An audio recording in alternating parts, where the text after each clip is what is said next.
Hello guys! Hello! This is for Capricorn. Welcome dito sa akin channel, Capricorn. So, alamin natin kung anong messages, energy, vibration, kapalaran para sa inyong lahat. Capricorn, this is the last week of November 2025. So, please follow your intuition. Follow your instinct, guys, sa lahat ng Capricorn na nanonood sa atin ngayon. Okay? So, this is from November 24 hanggang 30 of 2025. Okay, so, let's check Capricorn.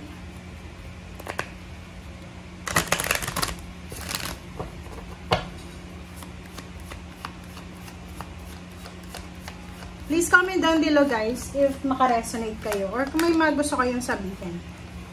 Alright. Capricorn. Sa last week ng November 2025, sinasabi ng bara sa'yo dito na halimbawa na nag-a-apply ka ng trabaho. So, pwedeng desperate ka na mag-apply or maghanap ng trabaho. Medyo mamumroblema ka kasi, like for example, nagpasa ka ng resume online or personal, physical. And then, until now, by the end of the month, wala ka pa rin matatanggap na confirmation. Maybe yung iba. Yung iba naman sa inyo dito, rejection. Puro rejection sa trabaho or sa kung ano pa man. And nasa 55 ka eh. So, ibig sabihin, pareho lang yung message ng dalawang to. May mga Capricorn na pagod na sila sa kanilang obligations, responsibilities. Meron din ng mga Capricorn na pagod na sila sa trabaho, negosyo, or sa kung ano pa man. Yung iba, pagod na sa pagiging unemployed. Yung parang desperada ka na. Na makapasok sa kahit anong klase ng trabaho. Okay? So, nakikita ko sa'yo dito yung parang disappointments. Parang disappointed ka, medyo sad, medyo stress. Okay.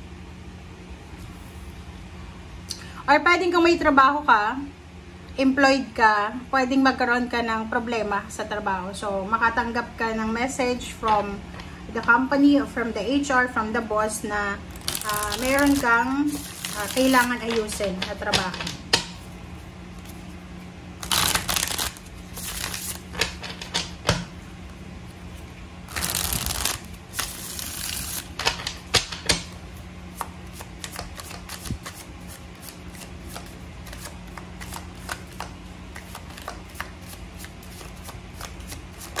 Okay.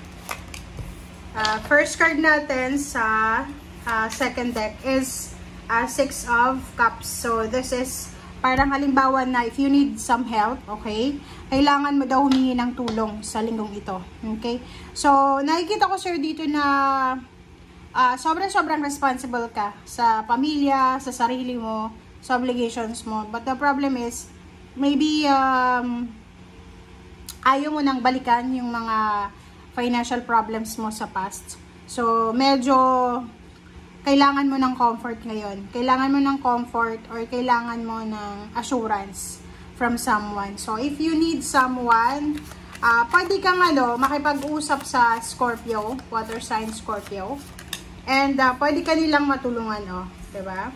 So, Nine of Pentacles. This Nine of Pentacles, this is financial wish.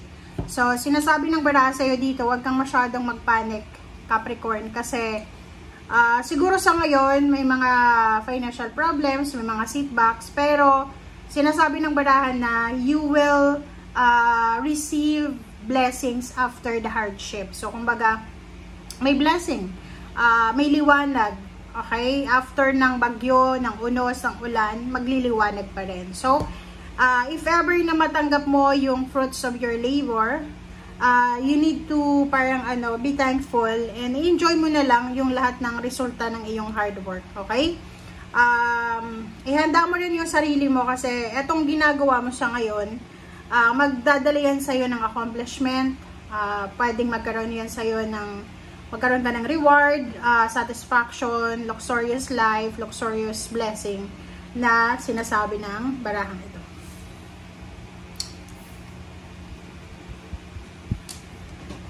Okay, so this is the last deck, Capricorn.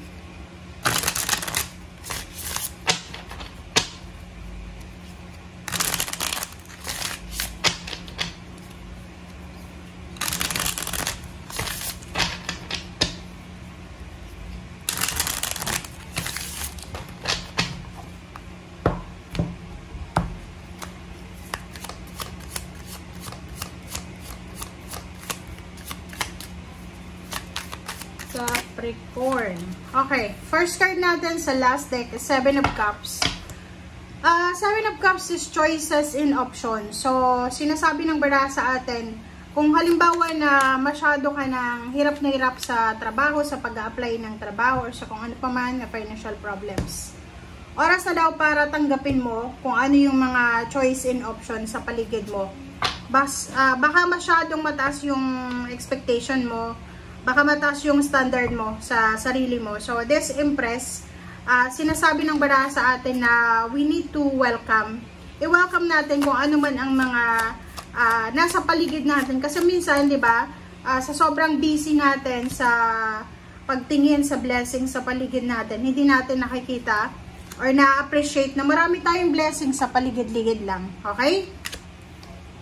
Alright, so Capricorn, sinasabi ng baraha sa'yo dito na sa usaping trabaho talaga, lalo na sa Ace of Pentacles or even sa Two of Cups, because of financial problems, may mga mag-asawa, mag-boyfriend, girlfriend, magpapamilya, magkaibigan na pwedeng mag-away, magkagulo, magsingilan ng utang, maghiwalay. Meron din dito, yun nga, this is a confirmation dyan sa una na napakahirap, mahihirapan ka na makipagkompetensya, lalo na kung teamwork yan or sa team or pwedeng negosyo yan or any types ng business. Mahihirapan ka kasi sa linggong ito ay sobrang competitive ng mundo. Okay? Kung mapapansin nyo guys, sobrang competitive ng mga tao ngayon eh. Kasi sobra-sobra yung paghihirap ng mundo sa ngayon eh. Lahat gustong mabuhay, 'di ba? Okay. So, this is Seven of Pentacles. So, you're waiting. And Four of Wands. So, nakikita ko sa'yo dito, sinasabi ng baraha sa'yo dito na maybe, malaki ang expectation sa'yo ng mga tao sa paligid mo, especially your family, your Four of Wands. Kasi, kung makikita mo dito, sinasabi ng baraha sa'yo dito na maybe your parents, your siblings, or your relationship ay naghihintay siya ng kung ano man ang development sa finances mo. And Six of Wands, sinasabi ng baraha sa'yo dito na kailangan mo lang mag-slow down sa ngayon. Okay?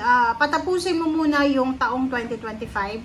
Slow down. And then pagpasok ng 2025, harurot ka ng takbo sa karera ng iyong career. So, kailangan mo munang mag-slow down. Just enjoy the hermit mode kasi parang nasa hermit mode ka ngayon eh.